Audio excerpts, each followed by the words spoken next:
Hello everybody, once again.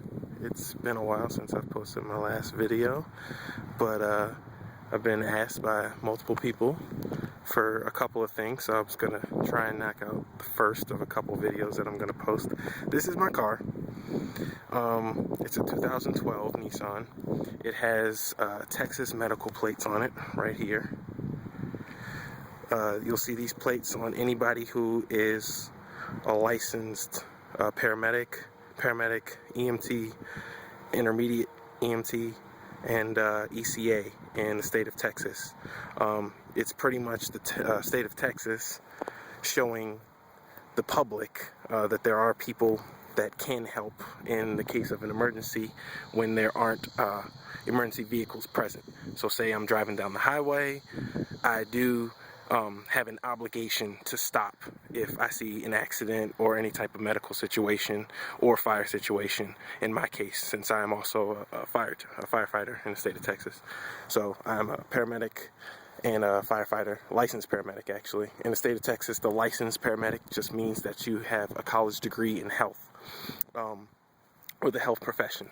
So it has to be in either emergency science, emergency medical science, or one of the health specialties like public health, health and human services, something of that nature.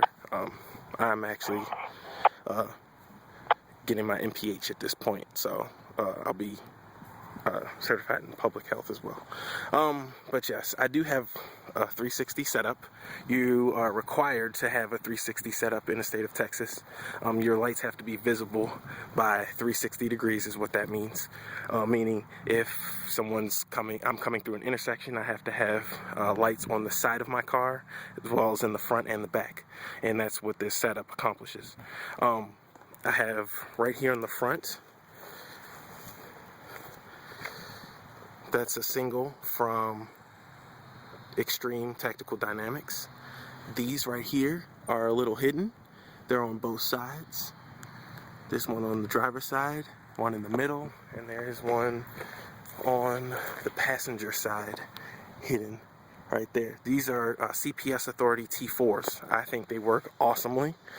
They have two settings. I got the high intensity settings. You can get them without that, but if you don't, I don't believe that your lights will be worth putting them in there. They are still bright, but they're not as bright as the high intensity. There are two settings on them. These are the T3s, surface mounts. You can barely see them through my tint, which is why I got them. They're hideaways on the side to provide side light when I'm coming through intersections and stuff like that, responding to calls. And then I have also behind this tent in the back window, I have two sets of deck duals from Extreme Tactical Dynamics as well. So there's 4 lights in the back. There's one on each side as well.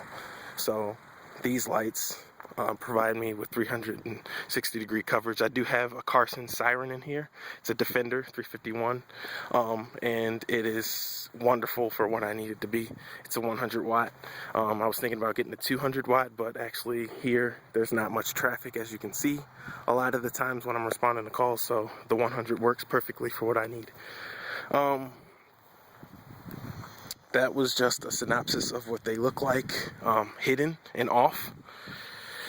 But I guess I will turn them on and show people what they look like all around the car. Stand by.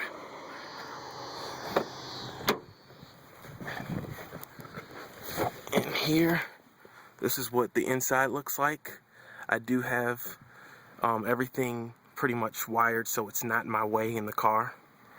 Everything has been placed under the visor, the overhead of the car, in the dash as well when it comes down to my box. I do have a single, I took out the actual control panel box, which was right here in between, and put in my own setup because I didn't like having all the buttons in the car. I know a lot of people are like, well, that's what a control box is for, but just with the inside of this car, I like, you know, it for the gas mileage, because here in Texas, a lot of the calls here in the county, I'm in Taylor County, Texas. Here in the county, I mean, you can get a call and it's 30 minutes out into the county. So, I mean, having a large truck was just not in my interest. I did have a SUV, but I downsized to this and it works perfectly for what I need. I have a single switch that I use here for on and off for my lights, and then there's my Carson, and that's pretty much all I need. Everything else, like I said, is run through the dash and around the car, so it's not in my way or it's pretty hidden. Let me turn these on. They are on. The siren has a horn, which works wonderfully, and manual, as well as whale, yelp, and a phaser for when I'm going through intersections. The lights on look like this. I have blues on my side. In the state of Texas, you can have anything that is allowed for any type of emergency vehicle. I know some states require just red, some states like New York require just blue, some states require red and white. It just depends on your state. I know Pennsylvania is a red and white one, and you have to have permission. Here, any volunteer is allowed to have lights in their car. These are blue. They are wonderfully bright. These are the high intensities, and they work great going through intersections. I know it doesn't look like a lot, but that is actually more than what I need for the side. I put them as blue because they capture attention a lot easier than, say, red coming down the road. Red and white are in the front and the back of the car. So in the back of the car, this is my setup, and it shows pretty well through the tint. For what I need. As you can see, I'm in direct sunlight. I know some people made that complaint before. It was ambiguous if I was in direct sunlight. And as you can see that very well. I offset the ones on the outside. The ones on this side and that side are offset to face diagonally. So if you come at me this way, you can see that one a lot better, if you can see the little difference. And the two, the white and the red in the middle, are facing straight back, so you can see straight back as well as on an angle with the back window. And then as you see, you can come around the side, and there's the blues again. They are mounted to that side post, that B post right there. And then in the front, I have the T4s as well as that single. And that's on the high intensity setting. As you can see, that does exactly what I needed to do. They are synced through a single circuit instead of the sync feature on the back of the housing. They aren't required really to, you can do them either way, and I like it that way because as soon as I turn them on, they are pretty synced. And as you see, you can see me from the side as well. You can see my hidden ones under the visors as well as in the middle, and it works perfectly for what I need. So that is my all-around setup. If you have any questions, you can just hit me up. I will more than gladly answer them. Please try to be nice. I know some people are a little critical, more critical than others, and but this is pretty much me showing off my CPS Authority and Extreme Tactical Dynamics setup for the state of Texas.